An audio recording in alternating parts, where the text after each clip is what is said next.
तो आज हम चैप्टर करें 13.3 जो कि चैप्टर है सरफेस एरिया एंड वॉल्यूम, जो कि जनरली मेंसुरेशन चैप्टर में भी हम लोग इसको देख सकते हैं। तो हमें क्वेश्चन दे रखा है इस पे, metallic spheres of radii 6 cm, 8 cm and 10 cm respectively are melted to form a single solid sphere, find the radius of the resulting sphere.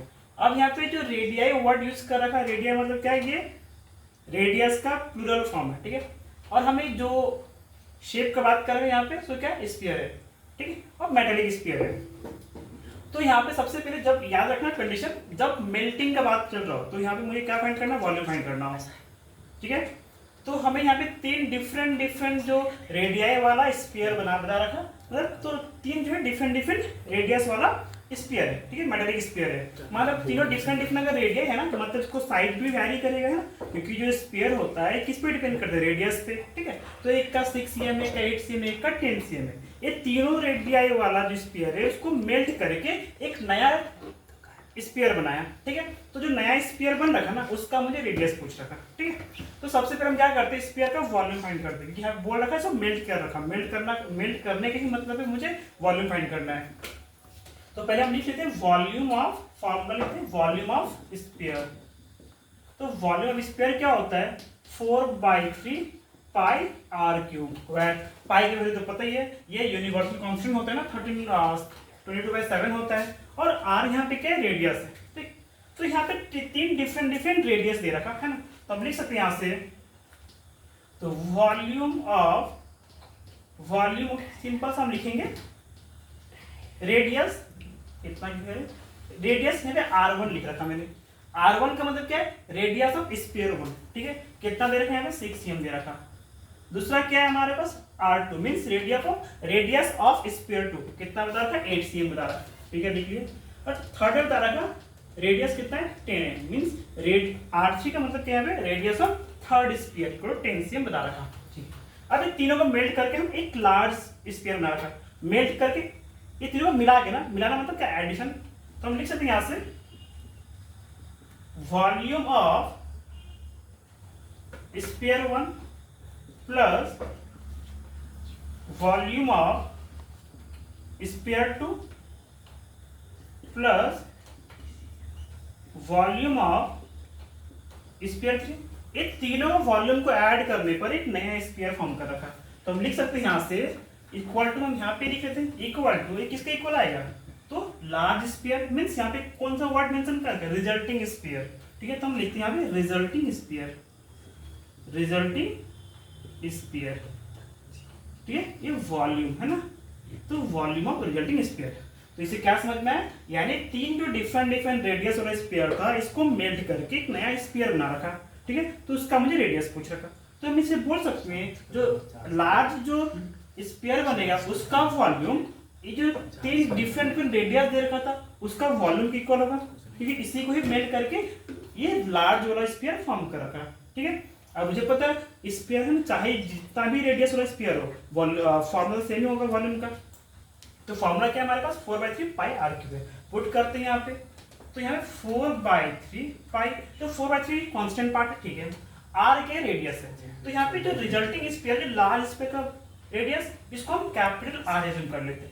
यहाँ पे कैपिटल आर क्या है, रेडियस ऑफ लार्ज और रिजल्टिंग स्फीयर। तो क्या formula 4/3 pi R cube होता है, ठीक है, equal to volume of sphere 1 क्या होता है, वॉल्यूम 4/3 पाई आर क्यूब। यहाँ पे आर क्या है, स्फीयर 1 का रेडियस कितना था, 6 है, ठीक है। यहाँ पे मैंने R1 लिख लिया, R1 का क्यूब हो गया, plus volume of sphere 2, formula 4/3 pi R cube होता है, तो स्फीयर 2 है, देन इसका रेडियस R2 मैंने डिनोट कर रखा, और यहाँ पे 4/3 पाई R3 का क्यूब, ठीक है। अब देखो सब में 4/3 पाई कांस्टेंट पार्ट है, कॉमन निकाल लेते हैं यहाँ से। तो हमारा लेफ्ट पार्ट में 4/3 पाई रहा आर क्यूब, और राइट पार्ट में से 4/3 पाई कॉमन है, बाहर निकाल लेते हैं, 4/3 पाई बाहर निकल गए। तो मुझे मिला R1 cube plus R2 cube plus R3 cube बच रखा। अब देखो दोनों पार्ट में 4/3 पाई है, इसको कट कर देते हैं, एक कट करते, तो मुझे क्या मिला, R क्यूब इक्वल टू मुझे मिल रखा R1 cube plus R2 cube plus R3 cube है।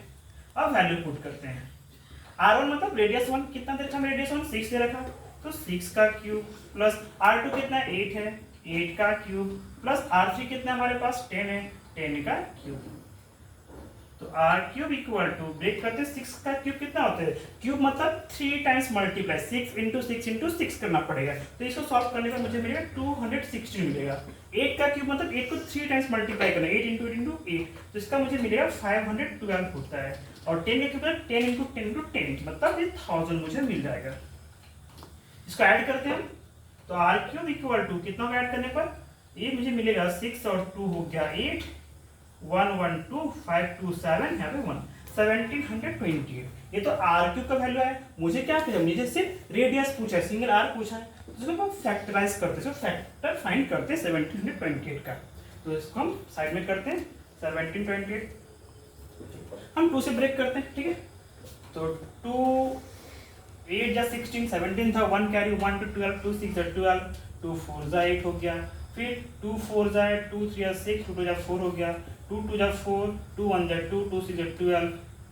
अब देखो ये 216 ना, ये कहाँ से मुझे मिला था, 6 का क्यूब करने पर, यानी मैं डायरेक्टली 216 को लिख सकता हूँ 6 इंटू 6 इंटू 6, ठीक है। तो हम क्यों ही इतना लंबा सॉल्व कर इसमें ना, तो मुझे यहाँ से क्या मिला 2 इंटू 2 इंटू 2, ये तो मिला ही 2, और 216 का मतलब क्या होता है 6 3 टाइम्स मल्टीप्लाई, तो 6 इंटू 6 इंटू 6, ठीक।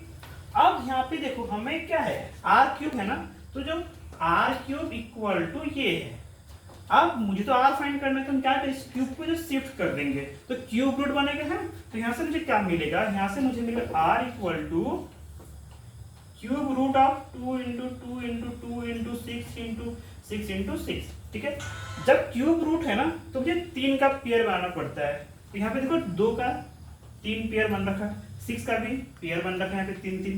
जब स्क्वायर रूट होता है तो हम 2 का पेयर बनाते हैं, यह क्यूब रूट है मतलब मुझे 3 3 का पेयर बनाना पड़ेगा। अब जब पेयर बन गए 3 से, तो यहाँ से एक सिंगल वैल्यू बाहर निकलेगा, तो R इक्वल मुझे क्या मिल गया, यहाँ से एक 2 बाहर आया और यहाँ से एक 6 बाहर आ गया, तो R इक्वल मुझे कितना मिलेगा 12 सेंटीमीटर। तो ये क्या रहा हमारा, हमें क्वेश्चन ने पूछा था find the radius of resulting sphere. तो जो रिजल्टिंग स्फीयर था, जो लार्ज स्फीयर रहा, उसका रेडियस कितना रखा 12 सेंटीमीटर। तो हम डायरेक्टली यहाँ पे अब इतना एग्जाम पीरियड में है ना, वो दिन हमें 1 मिनट के अंदर करना है, तो सिंपल क्या है फॉर्मूला पुट किया। अब मुझे पता है कि 4/3 पाई कांस्टेंट पार्ट है, सीधा कट कर देंगे तो मुझे क्या मिलेगा, सिंपल सा कैपिटल R क्यूब जो रिजल्टिंग स्फीयर है उसका R cube plus R1 cube plus R2 cube plus R3 cube, इस तरह से कर देंगे, फिर वैल्यू पुट करेंगे, सॉल्व हो जाएगा, ठीक है।